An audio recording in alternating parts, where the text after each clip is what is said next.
পশু প্রাণী আগাছার মতো, দায়িত্বশীলরা হবে ইতর শ্রেণীর নিম্ন শ্রেণীর মানুষ।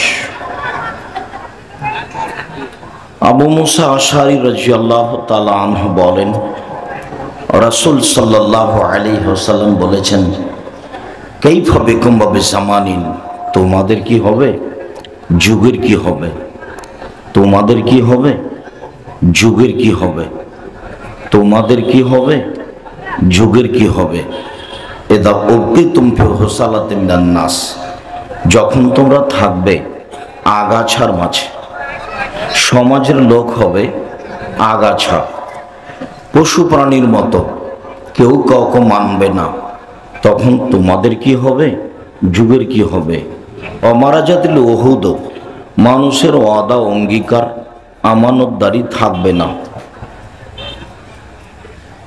অখতালাফাত ফিহিম, মানুষের মধ্যে মতবিরোধ বেড়ে যাবে। এটা দেখা দিকে দেখালেন এভাবে, ফাসাব্বাকা বাইনা আসাবিহি, ডান হাতের আঙ্গুলগুলিকে বাম হাতের আঙ্গুলের মধ্যে ঢোকালেন, ঢোকে বললেন, দেখো যেভাবে আঙ্গুলগুলি একটা আর একটার মধ্যে ঢোকে গেল, মানুষ সমাজে মতবিরোধ বেড়ে যাবে, কেউ কাউকে মানবে না। এমনিভাবে মসজিদে হবে মারামারি, স্কুলে হবে মারামারি, মাদ্রাসায় হবে মারামারি, রাস্তাঘাটে হইচই হবে, কেউ কাউকে মানবে না।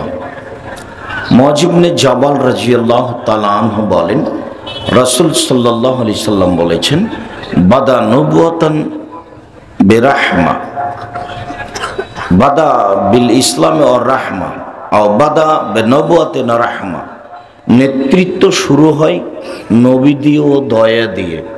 কোন নবীর নেতৃত্ব চলেনি আল্লাহর দয়া ছাড়া।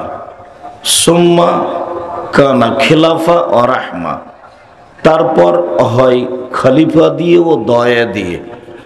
ওমরেরও নেতৃত্ব চলেনি আল্লাহর দয়া ছাড়া।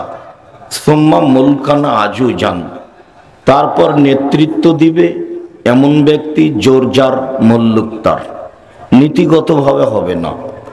সুম্মা তাকুনু উতওয়ান ও জাবরিয়াতান ও ফাসাদান ফিল ফারজ, সমাজে বিপর্যয় সৃষ্টি করে, মারামারি করে, জোর করে, যে কোনো মূল্যে মানুষ নেতৃত্ব দিবে, তখন তাদের স্বভাব হবে চারটা।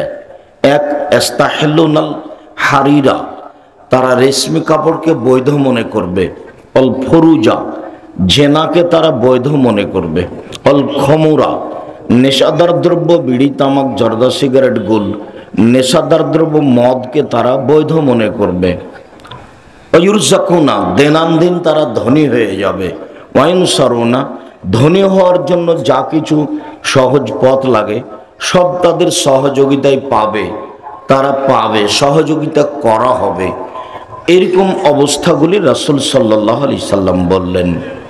এক পল্লীর বেদুইন, অশিক্ষিত গাঁওয়ার মানুষ হঠাৎ জিজ্ঞাসা করলে এসে, মাতা সাত, কিয়ামত কবে হবে? আল্লাহ রসুল তার সাথে কথা বললেন না।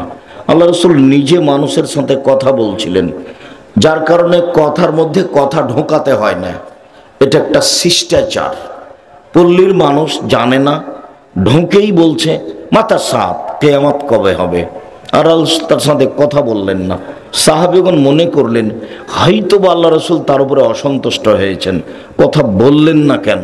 যাক, যখন রাসূলের আপোষে কথা শেষ হলো তখন বললেন, মানিস সাইল, জিজ্ঞাসাকারী কে?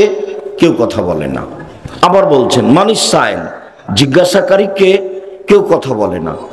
মানিস সাইল, জিজ্ঞাসাকারী কে? তো তিনি বললেন, আমি জিজ্ঞাসা করলাম কিয়ামত কবে হবে।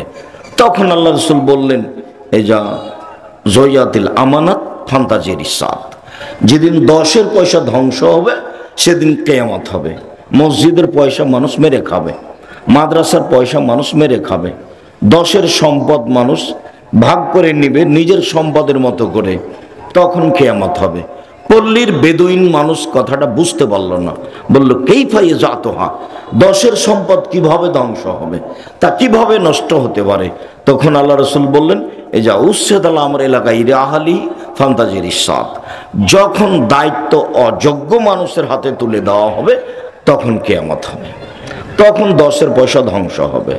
যারা মসজিদের সভাপতি সেক্রেটারি হবে তারা মসজিদের উপযুক্ত নয়, যারা মাদ্রাসার সভাপতি সেক্রেটারি হবে তারা তার উপযুক্ত নয়, যারা চেয়ারম্যান মেম্বার এমপি মন্ত্রী হবে তারা তার দায়িত্বের উপযুক্ত নয়, যারা প্রিন্সিপাল হেড মাওলানা ইওনো হবে, ডিসি এডিসি হবে তারা তার যোগ্য নয়, জেল সুপার তার যোগ্য নয়। অযোগ্য মানুষ যখন দায়িত্ব নিবে তখন 10-এর পয়সা নষ্ট হবে, আর তখনই কিয়ামত হবে বলে রাসূল সাল্লাল্লাহু আলাইহি সাল্লাম ঘোষণা দিলেন। তখন তাদের চালচলন বলে কিছু থাকবে না, তখন তাদের নীতি বলে কিছু থাকবে না। আল্লাহ রাসূল একবার বলতে বলতে খুব নিচের বাক্য উল্লেখ করলেন। তিনি বললেন, জনগণের নেতৃত্বে লোকা ইবনে লোকা, ইতরের সন্তান ইতর।